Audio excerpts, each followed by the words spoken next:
l'opinion le conseiller spécial du chef de l'État en matière de bonne gouvernance auprès du procureur général de la République, le Premier ministre chef du gouvernement s'est exprimé en ce temps. On l'écoute.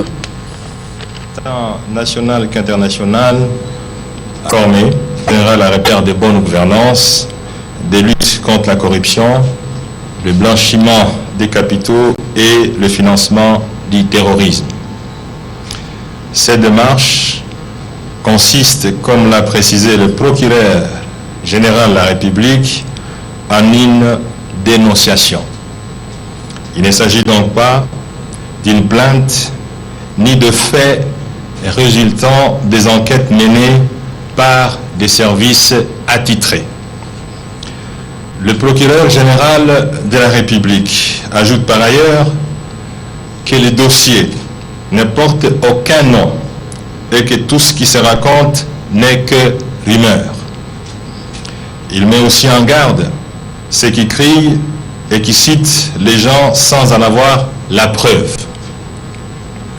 L'on peut donc s'interroger sur la crédibilité des documents contradictoires actuellement en circulation au niveau de la presse et qui, malheureusement, citent le nom d'un membre du gouvernement en fonction et évoquent les fonctions d'un autre déjà parti du gouvernement.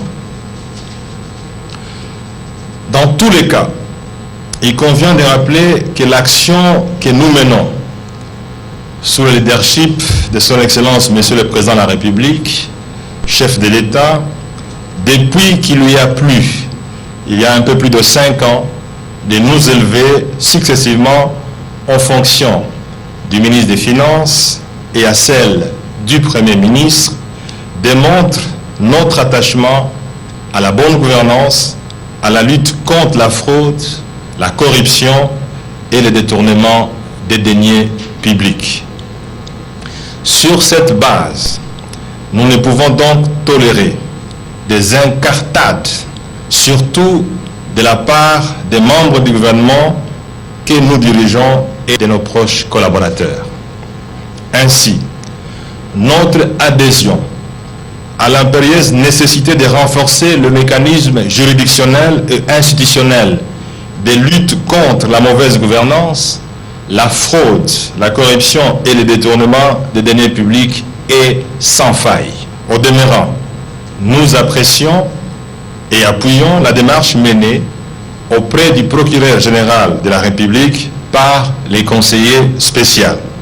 Il y a cependant lieu que la vérité et l'objectivité prévalent, conformément au principe de présomption d'innocence, en vue de préserver l'honneur et la dignité des personnes citées dès lors qu'il ne s'agit que d'une dénonciation telle que l'indique bien le procureur général de la République. Cela est d'autant plus vrai que la véracité de certains éléments faisant l'objet de dénonciations est sujette à caution.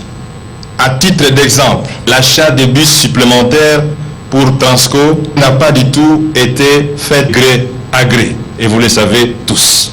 L'on peut également, dans le même ordre d'idées, mettre en doute la crédibilité de l'implication de l'ancien ministre délégué aux Finances dans le détournement des ressources des GoPass, une parafiscalité destinée à la RVA et gérée exclusivement par la RVA. Le ministre délégué aux Finances n'est impliqué ni de loin ni de près dans la gestion des GoPass. Quoi qu'il en soit, la primature réaffirme son attachement à la bonne gouvernance ainsi qu'aux valeurs de moralité et d'éthique conformément à la détermination du président de la République, garant de la nation, d'amener la République démocratique du Congo à améliorer ses méthodes de gestion de la chose publique. Elle se rendra donc disponible pour toute action citoyenne visant à consolider la matérialisation de cette volonté. Je vous remercie.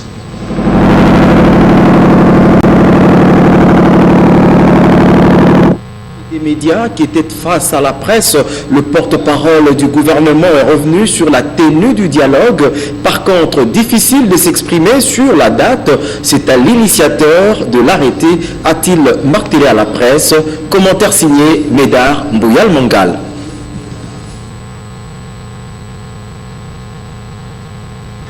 La perspective de la tenue ou non du dialogue fait bouger le microcosme politique congolais.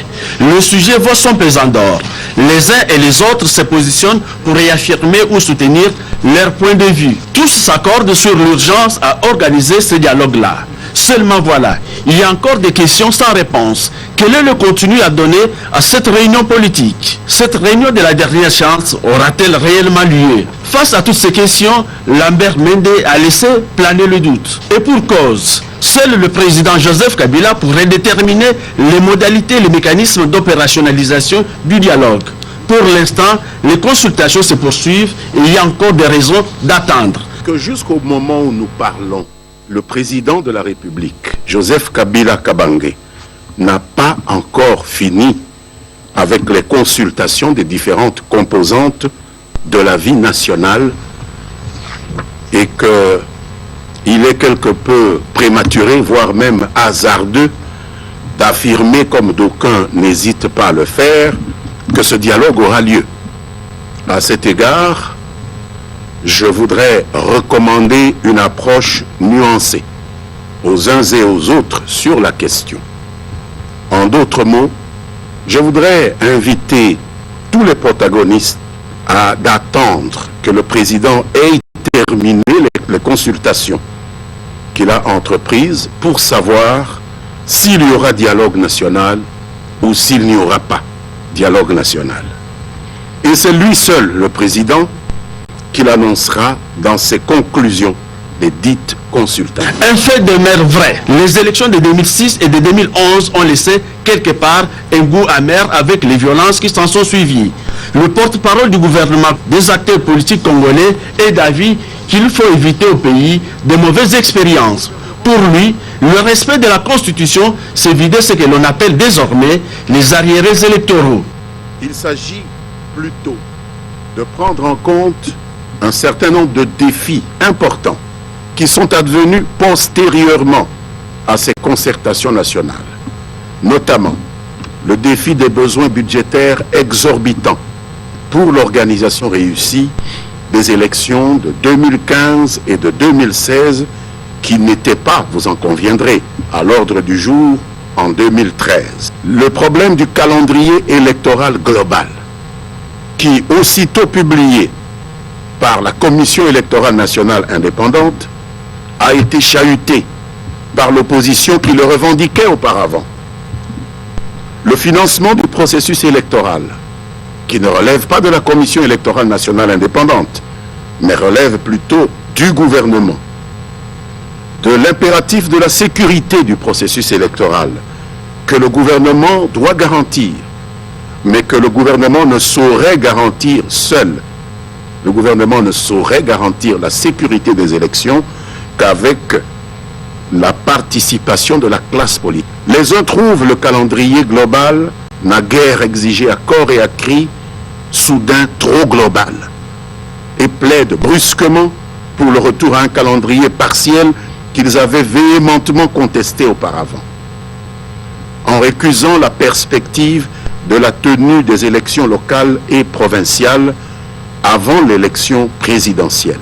Et c'est le lieu de rappeler que pour le gouvernement et pour la majorité dont il est issu, il n'existe pas d'élection plus importante que d'autres. Car toutes les élections sont commandées et organisées, soit par la Constitution, soit par les lois de la République. Quant à l'acte de dénonciation déposé au bureau du parquet général de la République, Lambert Mende Omalanga invite les médias à ne pas faire des amalgames. La dénonciation des hauts cadres de l'administration territoriale et autres n'est pas encore la mise en accusation. On devra attendre des résultats des enquêtes. Et puis ce plaidoyer de la présidente de l'Union panafricaine de la jeunesse, Francine Muyumba, à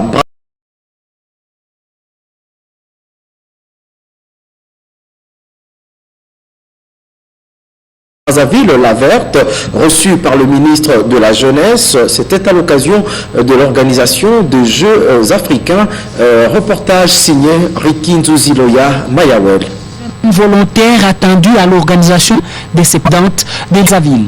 Francine Mouyumba a fait des propositions concrètes au ministre de la Jeunesse et Éducation civique de ce pays organisateur pour la réussite des 11e Jeux africains.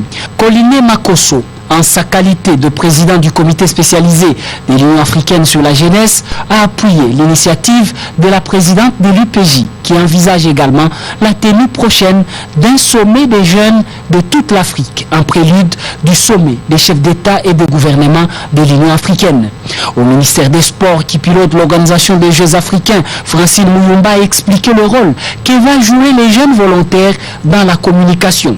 Ces Jeux seront un lieu par excellence pour lancer encore un appel à toute la jeunesse africaine, à la solidarité et à la mobilisation contre le terrorisme en Afrique, ainsi que la migration clandestine. Ces jeunes ne vont pas seulement venir comme des volontaires, mais vont aussi participer à la réflexion de l'organisation de ces Jeux. Peu avant, la présidente de l'UPJ avait présenté ses civilités à l'ambassadeur de la RDC au Congo-Brazzaville, Maître Christophe Muzungu, qui l'a encouragé et félicité du travail abattu depuis son élection à la tête de la jeunesse africaine. Fin de ce journal, merci de l'avoir suivi. Prochain rendez-vous avec l'actualité qui reste continue sur la RTNC, c'est à 7h. D'ici là, portez-vous bien et très bon suite de programme sur la RTNC, votre chaîne. À très vite.